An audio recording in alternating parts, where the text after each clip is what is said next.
Dicen que las grandes revoluciones no siempre hacen ruido. Algunas empiezan con el discreto sonido de una aguja perforando tela una y otra vez.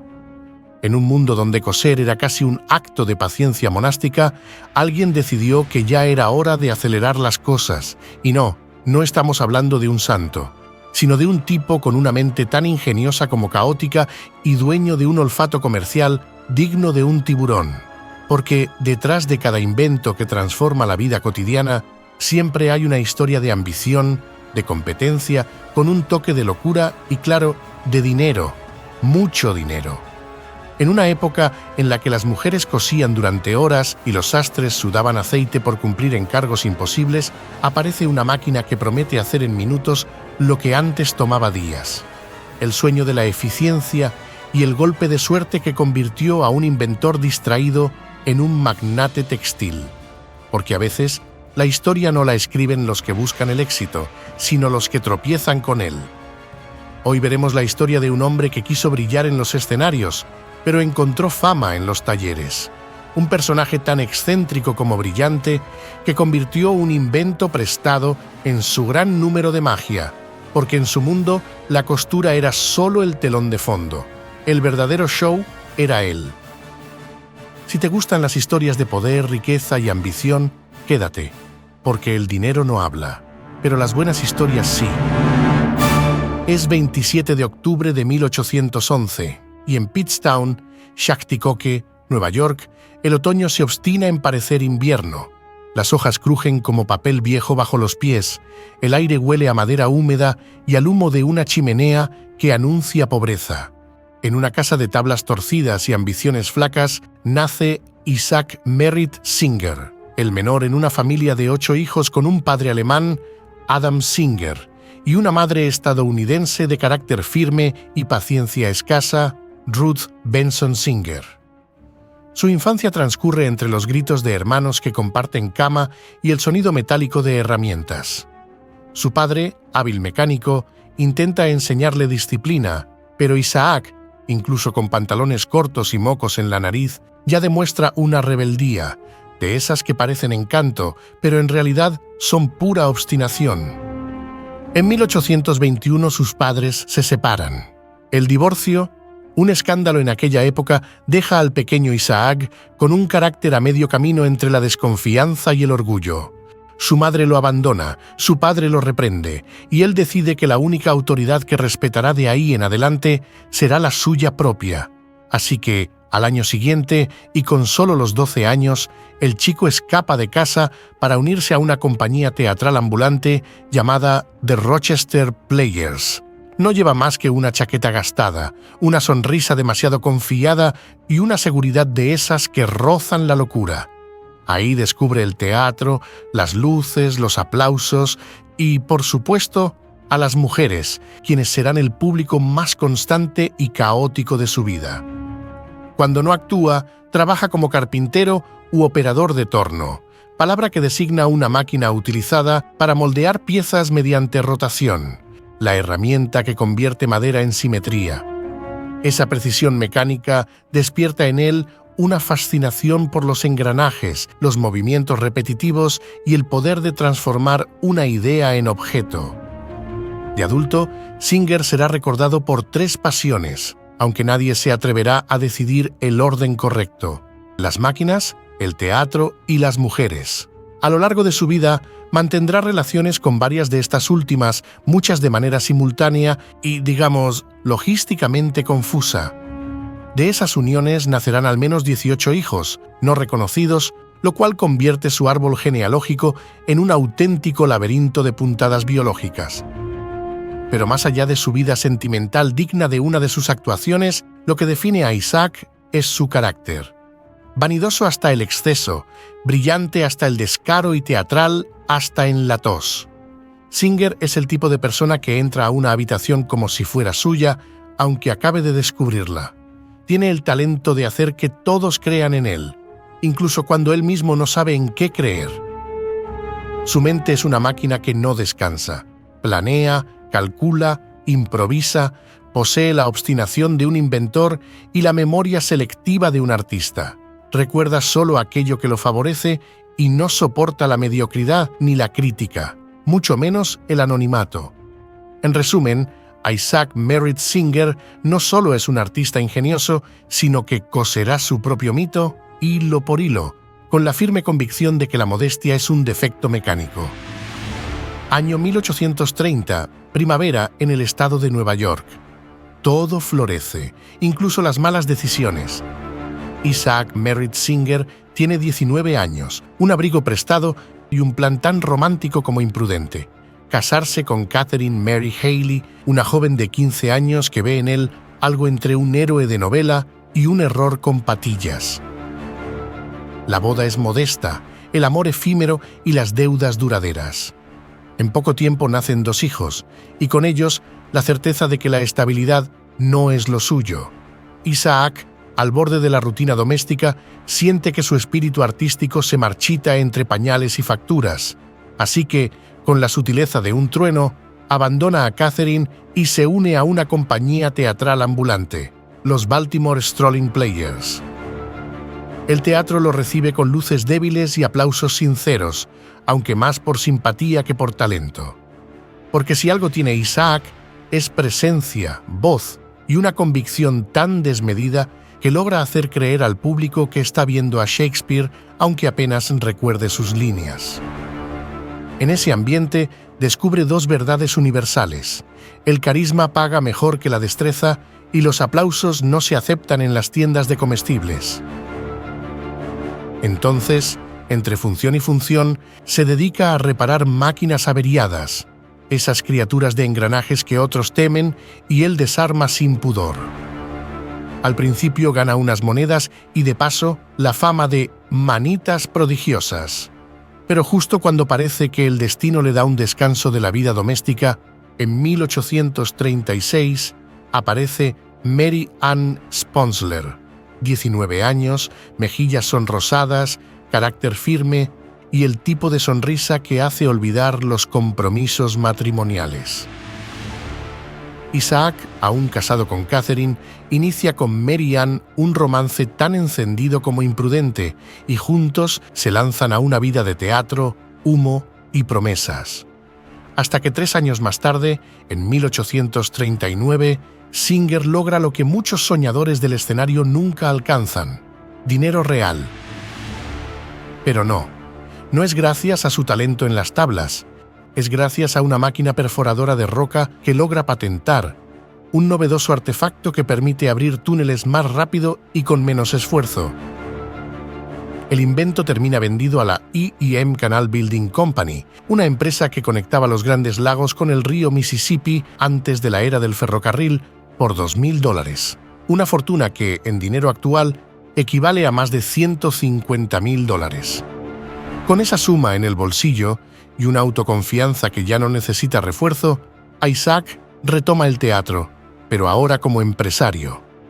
Forma su propia compañía, los Merritt Players, combinando su apellido y el aire de grandeza que siempre quiso tener. En escena se presenta solo como Isaac Merritt y lleva consigo a su amante Mary Ann, rebautizada a sí misma como la señora Merritt. Recorriendo pueblos polvorientos, durmiendo en tabernas dudosas y representando dramas románticos en salones donde los borrachos aplauden antes del final, la gira dura 5 años. Isaac, con su barba bien peinada y su voz impostada, actúa, dirige y negocia, todo en el mismo día. En medio de esa vida errante, Mary Ann tiene 8 hijos. Él, en cambio, tiene más inspiración, pero a la vez pésimo sentido del compromiso. El 10 de abril de 1849, otra vez patenta una máquina, esta vez para tallar madera y metal, un artilugio pensado para los talleres de ebanistería, que no le dará gloria eterna, pero sí reafirma que la mente de Singer nunca se apaga, solo cambia de escenario. A sus 38 años, Isaac Merritt Singer ya acumula más maletas que éxitos, más hijos que remordimientos y más confianza que sentido común. Así que, cansado de los escenarios itinerantes, empaca familia, esperanzas y unas cuantas herramientas y se traslada de nuevo a Nueva York, decidido a comercializar su máquina cortadora de bloques de madera. Tiene un prototipo a medio hacer, una idea brillante y, como siempre, ningún dinero. Pero el destino, que a veces disfruta de las ironías, le tiende la mano en forma de un anticipo económico para construir un modelo funcional. Instala su taller en A.B. Taylor y compañía, una empresa que huele a grasa, humo y ambición mal pagada. Allí conoce a George Sieber, un hombre de mirada aguda, trajes arrugados y una paciencia casi espiritual. Sieber, un impresor con olfato para los negocios, se convierte en su financista y socio, aunque pronto descubrirá que ser socio de Singer es una actividad de alto riesgo, literalmente. Porque una mañana, mientras el prototipo aún humea de promesas, la caldera de vapor explota, llenando el taller de ruido, humo, hierro retorcido, papeles chamuscados y el olor inconfundible del fracaso reciente. El invento queda reducido a cenizas y con él el anticipo. Pero en lugar de huir, Sieber convence a Singer de intentarlo de nuevo. Boston, le dice, ahí está el futuro. Es el corazón de la industria de la impresión y Singer, que nadie necesita mucho para convencerlo de sí mismo, toma otra vez a su familia y viaja a Boston con el mismo entusiasmo que un actor que no ha leído el guión, pero ya exige ser protagonista. Estamos en 1850. El taller de Orson C. Phelps, en la polvorienta ciudad de Boston, es un lugar donde las máquinas respiran, los mecánicos sudan y los inventos se juegan la vida. Allí, Singer exhibe su máquina cortadora de madera, pero los pedidos no llegan. Nadie parece interesado en un artefacto que promete tallar el futuro y, sin embargo, apenas sobrevive a la demostración. Pero el destino, ese bromista empedernido, tenía otros planes. En el mismo taller, Phelps repara máquinas de coser Leroy y Blodgett, unas bestias mecánicas tan temperamentales que los costureros las detestan cordialmente. Las máquinas se atascan, rompen el hilo y exigen más paciencia que un sermón dominical. Un día, Phelps le pide a Singer, para entonces un hombre corpulento y extrovertido, que examine una de ellas. «Tal vez puedas arreglarla», le dice. Grave error, porque Isaac no repara, rediseña. Lo primero que nota es que la máquina no obedece, no fluye. Así que decide hacerla más dócil, más eficiente, más... Singer instala un prensatelas, una pieza que mantiene la tela firme bajo la aguja, mejorando la alimentación del tejido. Añade un mecanismo semejante a un brazo articulado que extiende su gracia metálica sobre la mesa y sostiene la aguja en su extremo. La clave está en su innovación más sutil. La lanzadera lineal, la pieza que sostiene el hilo inferior, debe moverse en línea recta, en lugar de girar en círculo como en los modelos anteriores, y la aguja recta reemplaza a la curva. Sencillo, elegante, funcional. En una palabra, genial. El resultado es revolucionario. Su versión de la máquina es más estable, más veloz y más confiable. Mientras una costurera experta apenas alcanza 40 puntadas por minuto, su invento realiza 900. Una cifra que suena casi obscena en los talleres donde el tiempo es dinero y los hilos son paciencia. El 12 de agosto de 1851, Singer obtiene la patente estadounidense número 8294. Ese papel, tan inocente a la vista, se convertirá en el hilo que cose su nombre al del progreso industrial. Ese día, el hombre que soñó con brillar sobre el escenario finalmente lo logra, pero no con aplausos, sino con hilo, grasa y un ego bien enhebrado. Y mientras en los talleres el sonido del tac-tac-tac empieza a reemplazar el silencio de las manos cansadas, Isaac Merritt Singer sonríe satisfecho. Ha encontrado su verdadera obra teatral, la máquina de coser, donde cada costurera será su actriz y cada puntada su aplauso mecánico. A mediados de la década de 1850, Isaac Merritt Singer ya no es aquel actor con ilusiones rotas, sino un inventor con una fábrica que zumba como una colmena bien aceitada. Su empresa, I.M. Singer y compañía, crece a un ritmo vertiginoso. En sus talleres de Nueva York los martillos suenan como metrónomos de la revolución industrial que para 1856 fabrican 2.564 máquinas al año. El progreso, literalmente, avanza a pedal. Con tanto éxito, Isaac decide darse un lujo digno de un magnate en ascenso, una mansión en la Quinta Avenida, en el corazón más ostentoso de Manhattan. Allí se muda con Mary Ann Sponsler y los 10 hijos que, en total, forman su segunda familia.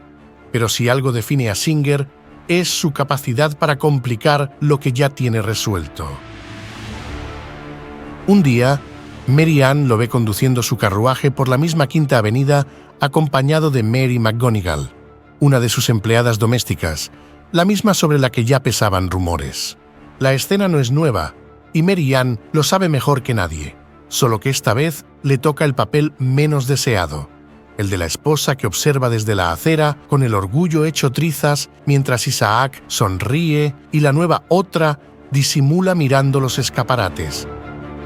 Y como si el cuadro no estuviera suficientemente bordado en escándalo, los rumores dicen que también corteja a Kate McGonigal, la hermana de Mary. Al parecer, el genio de la máquina de coser ha decidido aplicar la producción en serie también a sus amores. Pero mientras su vida sentimental se deshilacha, su negocio se fortalece. Ante las mutuas acusaciones de violación de patentes entre Grover y Baker, Wheeler y Wilson, y Singer, los principales fabricantes de máquinas de coser, un abogado brillante, Orlando B. Potter, presidente de Grover & Baker, propone algo inédito. En lugar de destrozarse entre sí, ¿por qué no comparten las patentes? Así nace la Sewing Machine Combination, el primer consorcio de patentes del mundo. El acuerdo incluye la cooperación de Elias Howe, el inventor que aún conserva derechos vitales. Howe, más práctico que rencoroso, acepta recibir regalías por cada máquina vendida, y en esta ecuación todos ganan, especialmente Singer, que convierte los litigios en licencias y las peleas en beneficios. Hasta entonces, las máquinas eran herramientas para sastres y fábricas, pero ese mismo año, Singer da un giro audaz. Lanza una versión doméstica más pequeña y elegante. La llama Turtleback, espalda de tortuga, por su carcasa redondeada. Cuesta más de $100, una fortuna que hoy equivale a unos $4.100, lo que la convierte en un lujo solo para las damas más adineradas. Pero Isaac no conoce la resignación. Invierte para producir piezas intercambiables en masa, un concepto tomado de los pioneros Samuel Colt y Eli Whitney, famosos por sus armas de fuego. Gracias a esa estrategia, logra reducir el precio a la mitad y, con su habitual sentido del drama, aumentar su margen de beneficio en un 530%. Aunque el verdadero golpe de genio viene de su socio, Edward Cabot Clark, un empresario visionario con modales de banquero y mente de estratega que introduce una idea revolucionaria: el pago a plazos. Por primera vez, una familia común puede adquirir una máquina de coser pagando poco a poco sin tener que empeñar la vajilla. Además, Clark acepta canjes, lo que permite entregar una vieja máquina como parte del pago por una nueva. El resultado: ventas disparadas y un ejército de costureras agradecidas.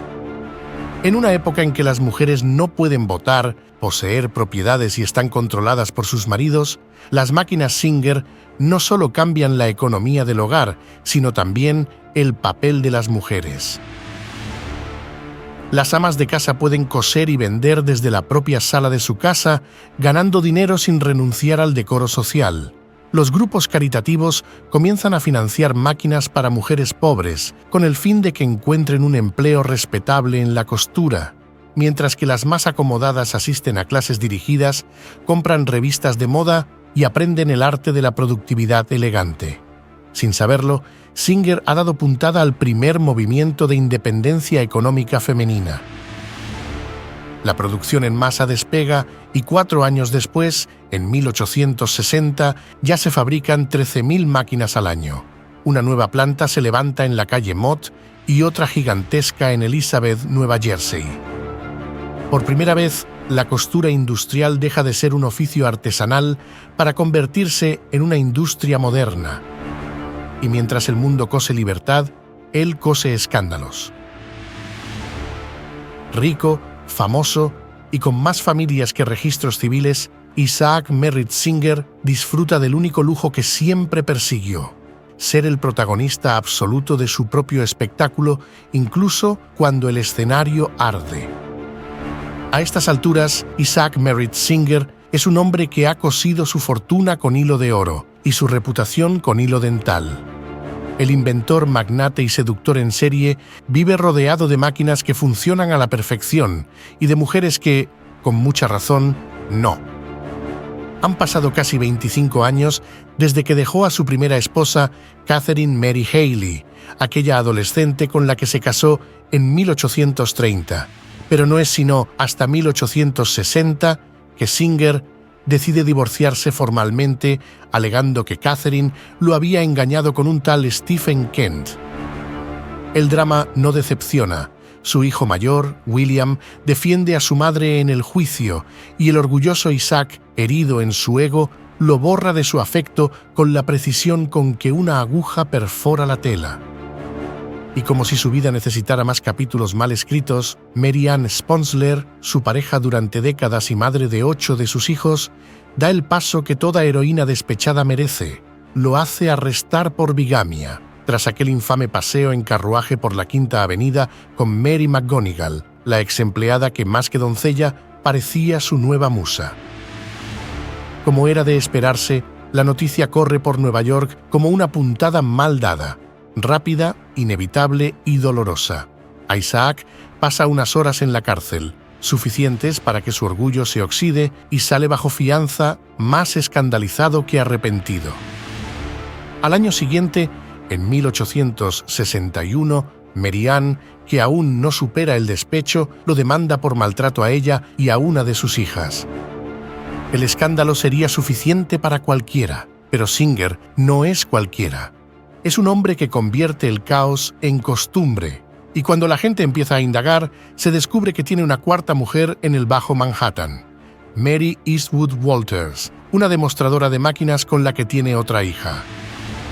Deshonrado y harto del espectáculo que ya no puede controlar, Isaac Singer huye a Londres en 1862, llevándose a su querida Mary McGonigal, con quien no solo estaba saliendo, sino que ya tenía 7 hijos, 2 fallecidos al nacer. Para entonces, el conteo ya roza lo legendario: 20 hijos, 16 aún vivos y 4 madres distintas, todas con el nombre Mary. Ni sus máquinas repitieron tanto el modelo. Al parecer, Singer también patentó el romance, producción en masa y cero control de calidad. En Inglaterra, cambia el bullicio de las fábricas por el silencio de los salones aristocráticos, pero el pasado lo sigue con la persistencia de una aguja que nunca deja de perforar la tela. En Nueva York, Mary Ann, buscando el divorcio y una generosa compensación económica, presenta documentos, cartas, testimonios y hasta recibos. Alega que, aunque nunca hubo matrimonio formal, vivieron juntos bajo la llamada ley común, que en aquel tiempo consideraba legítima la unión si ambas partes convivían como esposos durante un periodo determinado. El tribunal no concede el divorcio, pero sí un acuerdo económico, y Mary Ann, libre al fin, se casa con John Foster, justo cuando ya era tarde para deshacer las costuras. En el otro lado del Atlántico, Isaac se reinventa. A pesar de su tercera familia, en París, reaviva su amistad con Isabella Eugénie Boyer, una joven francesa de 19 años cuyo rostro angelical, se dice, terminó modelado en la Estatua de la Libertad por el escultor Frédéric Bartholdi, y hoy resplandece a 93 metros de altura sobre la bahía de Nueva York. Singer, que a sus 50 años sigue convencido de que sus millones son irresistibles, le ofrece un papel protagónico en su vida. Ella acepta y se casa con Isaac en Londres el 13 de junio de 1863 bajo el nombre de Isabella Eugénie Somerville debido a que está embarazada. De esta forma, el inventor vuelve a ser padre, otra vez, con la misma naturalidad con que otros cambian de sombrero. Juntos tendrán 6 hijos, porque el hombre que revolucionó la costura nunca aprendió a dejar la aguja quieta. Y así, mientras en los talleres su nombre se graba en hierro y oro, en los anales de la historia se imprime en tinta y escándalo. El mundo lo admira, lo envidia y lo critica, y él, con su característico desdén, responde con una sonrisa que ya no oculta el cansancio, porque, aunque su fortuna crece, algo en su interior se deshilacha lentamente. Tal vez el ego, tal vez la soledad, o quizás simplemente el hilo del destino que ya empieza a tensarse. Isaac Merritt Singer, el hombre que convirtió la máquina de coser en sinónimo de desarrollo, no lo sabe aún, pero ha llegado al punto donde toda gran costura termina, en la última puntada donde el hilo se rompe, pero la historia queda intacta. Torquay, Inglaterra, 23 de julio de 1875. El sol se cuela entre las cortinas de terciopelo y cae sobre un cuerpo que, por primera vez, no se mueve al compás del ruido del dinero ni de los caprichos del amor. Isaac Merritt Singer, el rey de la aguja y el emperador de los enredos, a sus 63 años, ha exhalado su último aliento. Causa oficial: insuficiencia cardíaca. Traducción libre: su corazón, después de manejar 5 mujeres, 26 hijos y un ego de varios kilos, simplemente declaró huelga. Muere poco después de la boda de su hija Alice, la que tuvo con Mary Eastwood Walters, una mujer que entró a su vida demostrando máquinas y terminó demostrando paciencia. El vestido de la novia costó lo que hoy valdría un apartamento con vista al Támesis, lo que confirma que en la familia Singer la discreción nunca fue un valor heredado. El funeral, como todo lo que tocó Isaac, fue un teatro de apariencias. 80 carruajes tirados por caballos, 2000 dolientes y un cementerio que, de pronto, parecía un desfile de moda luctuosa. Pero lo mejor vino al final: su entierro en 3 capas de ataúd. Primero, uno de cedro forrado con satén, porque un caballero debe lucir impecable incluso cuando ya no respira. Luego, uno de plomo, por si la eternidad traía humedad y él deseaba conservar el porte. Y finalmente, uno de roble inglés con detalles en plata, porque Isaac Singer, coqueto hasta el último tornillo, no iba a permitir que la muerte lo encontrara mal vestido. Ahí descansa, bajo una tumba de mármol blanco, sólida, pulida y tan excesiva como todo lo que hizo en vida. Su fortuna, estimada en $13 millones, una suma descomunal en su época, se reparte entre 20 de sus hijos vivos, sus esposas, sus exesposas y sus amantes, en una coreografía legal que habría hecho sudar a cualquier notario. El hijo mayor, William, aquel que se atrevió a defender a su madre durante el divorcio, recibe solo $500. Un último cachetazo, una puntada final al orgullo filial. En total, el magnate deja un legado de 26 hijos con 5 mujeres y una empresa que, al contrario de su creador, no conoce el descanso. El nombre Singer sigue resonando mucho tiempo después de que Isaac dejara de hacerlo. En cada hogar donde una máquina zumba, hay un eco suyo, un recordatorio de que incluso los hombres más imperfectos pueden cambiar el mundo mientras hacen ruido. Su invención no solo transformó el modo de fabricar ropa, remendó la estructura social. Donde antes las mujeres se desvivían entre telas a mano y luz de vela, ahora había un pedal, una aguja y la posibilidad de ganarse la vida. El sonido tac-tac-tac se convirtió en una banda sonora de independencia. Era la revolución doméstica disfrazada de costura. Con cada puntada, las amas de casa se volvieron empresarias, las costureras se convirtieron en trabajadoras modernas y las jóvenes que antes bordaban por ocio aprendieron que podían construir su propio destino con hilo y motor. Y, por supuesto, todo con el logotipo Singer al frente, porque, aunque Isaac no inventó la máquina, sí inventó el marketing emocional antes de que alguien supiera lo que era eso. El hombre que jamás logró mantener unida a su familia unió el planeta entero con sus máquinas. Desde fábricas en Nueva Jersey hasta aldeas en la India, desde talleres parisinos hasta cocinas sudamericanas, su apellido quedó cosido a la vida cotidiana. Y mientras su vida fue un patrón de excesos, su legado fue una puntada firme en el tejido del progreso. Al final, el destino de Isaac Merritt Singer no fue solo el de un inventor, ni el de un millonario, ni siquiera el de un escandaloso. Fue el de un costurero de la modernidad, un hombre que hiló su propio mito con la precisión de una máquina y la vanidad de un actor que se niega a salir del escenario. Y si en alguna casa, en algún rincón del mundo, una vieja máquina Singer sigue funcionando, puede que en su zumbido se escuche aún su risa diciendo: «Les advertí que mis máquinas durarían más que yo. Lo que no les dije es que también coserían mi eternidad». Si te gustan las historias de poder, riqueza y ambición, no te pierdas el próximo capítulo, porque aquí los genios brillan, el orgullo arde y la gloria siempre cuesta más de lo que dice la etiqueta.